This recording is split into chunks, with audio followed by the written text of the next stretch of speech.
Hey, welcome back everybody. If you've been following the channel, thought I'd show a little bit going on here. We got the onions in the ground. Cold crops are being planned out. I have 3 rows of onions. Probably going to plant more, probably 2 more tomorrow. So it's August 25th, I want to say. So I have some surviving tomato plants. 3 of them. They have new growth. Now, I don't know if I'll get any tomatoes off of them or not. They'll be soon enough decided, but the onions are looking great. And so is the green beans. The last time I showed a video, told you I'd report back on this small one right here. That little green stub right there, it's not showing any growth. So when they don't do that, you just pull them on out. It's very unfortunate. See, it's been gnawed on.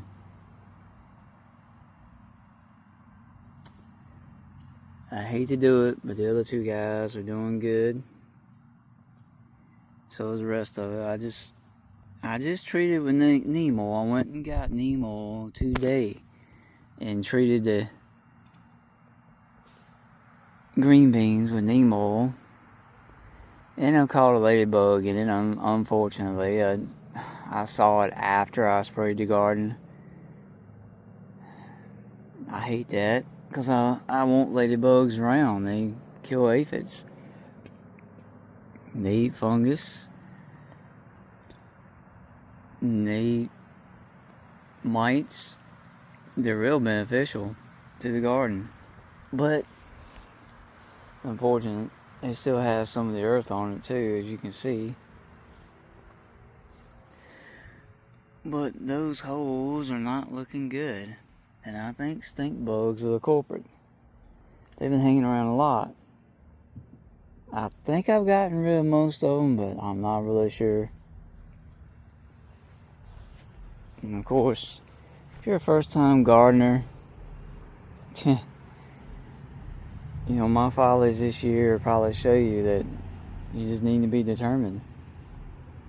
I need to treat these because I'm starting to get a little spotting on the leaves. I haven't seen any more caterpillars, so haven't seen evidence of them that I know of. So that's good. Hopefully we've gotten rid of all of them. You ever heard the term tomato vine? That's why they vine out everywhere.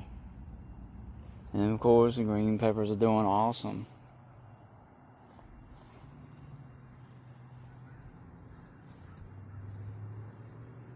I mean, I've never had green peppers do this awesome in this garden. Hot peppers always do good, but the green peppers are awesome this year. I cannot be happier. Look at that. Huh. That is awesome. So, it was a rough start to the year. I mean, it did really good, and then the rain came and never stopped. Then the heat came, and it just destroyed the garden, just like that right there. That's why I will never use cages again. Now in my shorts you can see, and that's an ant line right there, you can see the destruction that thunderstorms have done to these. And you can't set them back up. Once they're bent, that's it. You gotta wait till the end of the year. Because if you pull them up out of the ground and bend the legs straight back, you can't get it back in the ground because the legs are too long. It's just crazy. I'll string my tomatoes next year. I know I've said that in several videos, but I am. And come next spring, if you're still watching and you subscribe, you'll see that. The onions are doing great. If you haven't started planting cold crops, you need to start now. You know, that's... Of course, most of these onions are sprouted. When I got them, I ordered them off a company off Amazon. Because the company I previously ordered from said they wouldn't go out till September. And I was like, well, crap. You know, I need them now. It will expedite the processing. And if you ain't got them, man, you ain't got them, you know. You can't send something out you ain't got, and just tell me before I buy them. Same company I've ordered seeds from for cabbage and spinach, and everybody says, well, why didn't you get a different company? Because I didn't know they were doing business this way. They hadn't given me a shipping confirmation, and I haven't got them yet. That was a week ago. So I don't know. I'm going to have to go to a different company, I think. But these seeds, the cabbage, usually the variety that I ordered doesn't split. And the variety of spinach I got resists bolting. If you've ever grown spinach before, you know it. It grows up and then it takes off and bolts and the leaves get real small. I don't want that, you know. So, but it looks like I'm not going to get them anytime soon. I might have to take to Amazon or another company. And it looks like we're starting to get blooms forming. I know we are here. Look at that. Blooms are already starting to form, folks. So if you're following the channel, that's a good sign. I will be able to harvest these in September, probably the starting of September, and pull them up and put more cold crops in there in this garden. And next year my tomatoes will go from that garden to this one up here, just to rotate them, and the beans will go down there. I'll have a third one set up here somewhere that I'm going to start planting cantaloupe and probably cucumbers in. So if we can afford it after Christmas, I'll get that ordered and put it up, and you'll see the process of me putting one in. That'll be a winter video.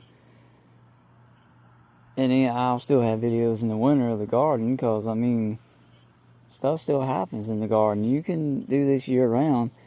And, I mean, if you don't have a foot of snow on the ground, you know, stuff still, and like the garlic, it'll sprout, grow, and then it'll go dormant. Much like strawberries will. So, it's going to be a shorter video, but I figured I would feature the cold crops, tell you first year planters, or first year gardeners, if you haven't started, you need to start. I mean, this is going on. Get those seeds, get those onion bulbs, put them in the ground. It's coming quick. I can already see stuff changing and temperatures dropping at night. So, here's another telltale sign right here. The apple tree's blooming again. Who's ever seen that in the fall? It's the weirdest tree I've ever seen to be blooming in the fall. But the cooler weather is triggering it. So, this tree's lost most of its leaves anyway because of this right here. This is a fungus I cannot get rid of. Apple rust is, I think, is what they call it, because the cedar trees are around here. It still has new growth, but you can see these have the spotted leaf too. I've sprayed it down, and never could get rid of it. Even sprayed the yard. I mean, you know, it's not going to happen anytime soon. If I can keep the pest off of these green beans long enough,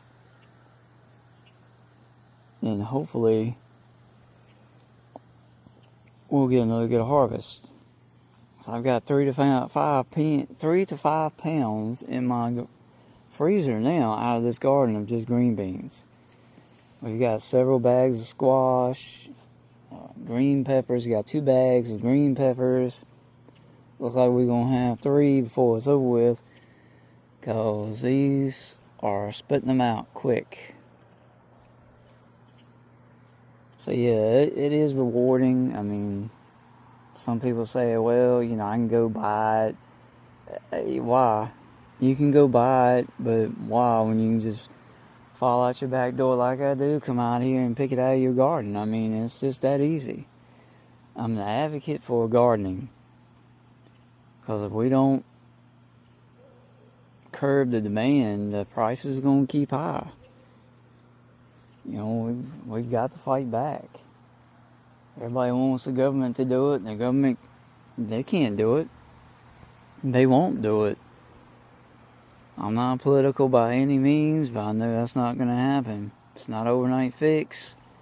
But the more people that start gardening and start picking their own vegetables, you know, the lower the prices will go, because they've got to. Supply and demand, you know. They got to lower the prices because more people will buy. When I was growing up, there was a garden at every other house in my neighborhood. Just about every house. I mean, 1 or 2 didn't have it. But, now, in the neighborhood I live in, I can just look through the backyard. There's 1 greenhouse up there, and I applaud him for that. But there are no gardens whatsoever. So come on, folks. Let's drop the prices, you know. That's the way to do it. The farmers sell to the supply companies sell to the stores, and everybody's got to make a profit. And the supply companies are not sending out like they should to keep the prices high, just like they did with the eggs, you know. It's funny, the bird flu only hit the United States. It didn't hit Canada or Mexico. Funny how stuff like that happens, huh? So yeah, grow your garden, get it going. Nothing to do but to do it. A little neem oil, and do your organic gardening. You don't have to worry about Roundup Ready plants or chemical fertilizers in your food. You know, you buy everything from the farmer's market, but guess what? They gotta make a profit too. And the more they get, the more money they get. So yeah, they use chemical fertilizers as well. And the ones that are organic, they don't have as much. Buy an organic farm, and you can see what I was doing. I mean, you know, it's whatever your family likes. Alright. You see onions in the ground.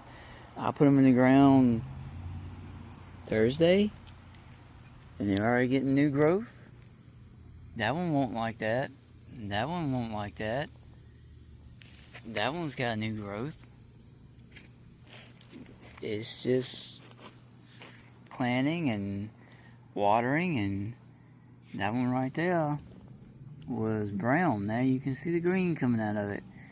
So yeah, don't let anybody tell you it's so hard and it takes a lot of time. And it took me 15 minutes because I was taking my time to put these 3 rows of onions in. And that was it. So if you want to see more, subscribe, like, comment, ask questions. I mean, I'll be happy to answer them. But most of all, subscribe and like my videos. Alright, we'll catch you later.